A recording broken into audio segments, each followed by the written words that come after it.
A chilling truth about the impossible choices facing Mexico's youth is about to be revealed. The camera shakes.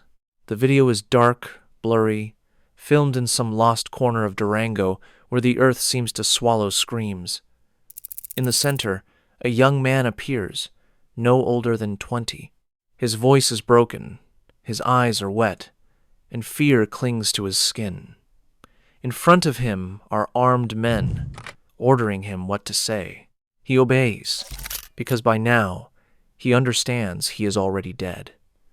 Don't forget how much I love you. It's not fair. It's just not fair. The words spill out between tears. The young man tries to send a final message to his mother. As the hitmen pressure him to confess names, routes, and betrayals, he speaks of recruitment, of missing young women, of a criminal group that abducts girls and deceives teenagers with promises of easy money. He also talks about how many young people end up joining the cartels, believing they will escape poverty, routine, or abandonment, and even how he ended up there himself. A phone number, a supposed friend, an invitation that seemed to open the door to a different life. But life in the narco world is never like the ballads. There is no luxury, no power, no glory. There is hunger, paranoia, and makeshift hideouts. There are poorly paid young men carrying weapons they barely understand, and teenagers believing they will drive armored trucks, only to spend entire nights sleeping in abandoned houses, patrolling rural paths, or waiting for orders from bosses they often don't even know personally. Or worse, buried in graves, or displayed in execution videos. Let all the players in Durango know that this is not life. Don't get involved. The young man from Durango understands this too late. As he speaks, he tries to cling to the only thing that still matters to him, his family. He asks his mother to take care of his brother, tells her he loves her, and begs for forgiveness. At times, he seems to break down completely, as if only then fully realizing there is no escape. Then the video ends, and shortly after, he is executed. His story lasts only a few minutes online. Another face lost within Mexico's narco war. Another young person absorbed by a criminal machine that consumes adolescent lives to sustain endless conflicts. Another cog in a system where young people are used as disposable material. Meanwhile, hundreds of kilometers to the west, in Sonora, another story begins to reveal the same horror from a different angle.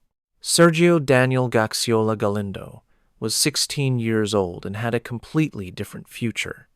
He was a high school student, an amateur boxer, and one of Ciudad Obregón's promising athletes. While other young people dreamed of rifles and trucks, he dreamed of gloves, championships, and fights in the ring. He trained with discipline, and according to those who knew him, he stood out for staying focused on sports and away from trouble. On May 5th, he was walking through the Los Angeles neighborhood when a motorcycle approached. Two armed teenagers intercepted him in public. They shot him and fled. Sergio fell dead on the pavement before even reaching adulthood. The scene left a brutal impression on neighbors and family. A boy who represented effort and future had been executed in broad daylight. The news hit hard in Sonora, but the case exploded nationally days later when his mother publicly intercepted President Claudia Sheinbaum during a tour in Navojoa. Desperate, she reported something terrifying. Her son had received prior threats because criminal groups wanted to recruit him. Sergio had refused, and that decision possibly cost him his life. The Sonora Attorney General's office then began investigating a hypothesis increasingly repeated in different regions of Mexico: the forced recruitment of adolescents by criminal organizations.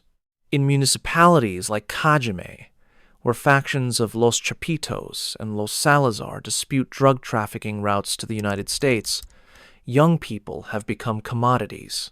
Cartels need lookouts, drivers, hitmen, and distributors. They need adolescents because they are easy to manipulate, Many come from vulnerable backgrounds, and juvenile law can offer shorter sentences. Some are seduced with money and weapons, others are threatened, and some simply disappear.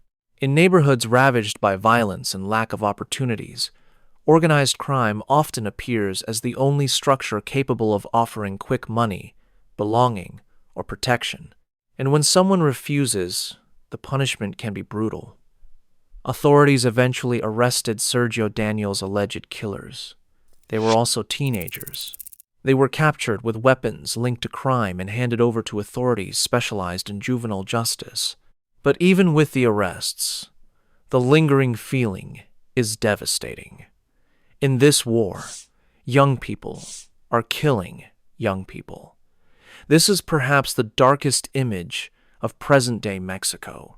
On one side, the young man from Durango pleading through tears after getting involved in the narco world. On the other, a young man dead precisely for trying to stay away from it. Two different paths that ultimately collide with the same violence. Because the narco war no longer just destroys cities or corrupts police, it is also devouring entire adolescences. It turns high school kids into hitmen. It forces entire families to live in fear. It breaks any boundary between victim and perpetrator. And while social media continues to circulate individuals who glorify rifles, money, and power, the reality appears stark in videos like that from Durango. A young man crying in front of his executioners, understanding too late that the narco was not a dream of wealth, but a death sentence. In Mexico, thousands of young people today grow up between these two impossible options: join the crime or die for rejecting it.